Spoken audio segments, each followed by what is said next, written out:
Morning madam. കൈമളെ, ഓ ആരാണ്? ദേ ആ teacher, അല്ലി.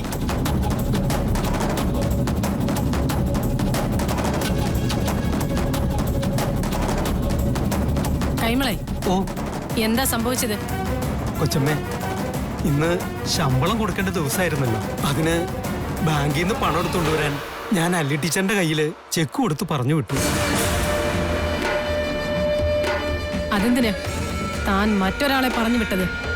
സാധാരണ താനല്ലേ പോകാറ്? എനിക്ക് നല്ല സുഖമില്ലായിരുന്നു കൊച്ചമ്മ, അതുകൊണ്ടാ ഞാൻ അല്ലി ടീച്ചറിന് വിട്ടത്. ഒരു കൂട്ടിന് ഗോപിയും വിട്ടിരുന്നു. എന്നിട്ട് കുറച്ചു കഴിഞ്ഞ് അവര് തിരിച്ചു വന്നു. ശമ്പളം കൊടുക്കാൻ വേണ്ടി ഞാൻ ടീച്ചറോട് പണം ചോദിച്ചു. അപ്പൊ ആ ടീച്ചർ പറയാ പണം കാണാനില്ലെന്ന്. കാണുന്നില്ലെന്നോ? എന്ന് പറഞ്ഞാൽ എങ്ങനെയാ? അതാ കൊച്ചമ്മേ ഞാനും ചോദിക്കുന്നത്. കാണാനില്ലെന്ന് പറഞ്ഞാൽ എങ്ങനെയാ? ശമ്പളം കൊടുക്കണ്ടേ?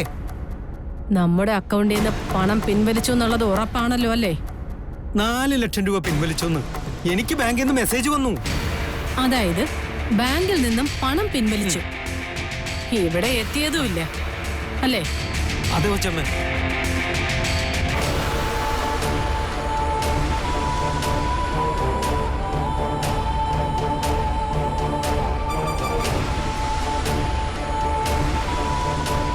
സത്യം പറ, ആ പണം എവിടെ?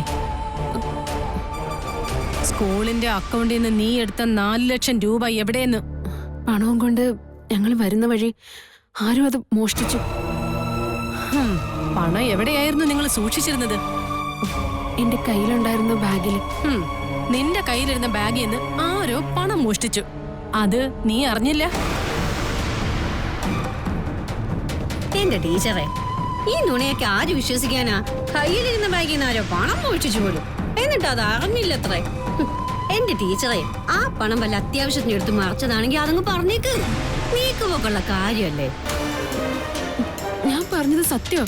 പണം മോഷണം പോയതാ. മാഡം, ഞാനും കൂട്ടത്തിലുണ്ടായിരുന്നു. ടീച്ചർ അങ്ങനെ പണം എടുത്തായിട്ട് എനിക്ക് തോന്നുന്നില്ല. തന്നോട് ഞാൻ ചോദിച്ചില്ല. സാക്ഷി വിസ്താരമൊക്കെ കോടതിയിലുണ്ടാകും. തനിക്ക് പറയാനുള്ളത് അവിടെ പറയാം.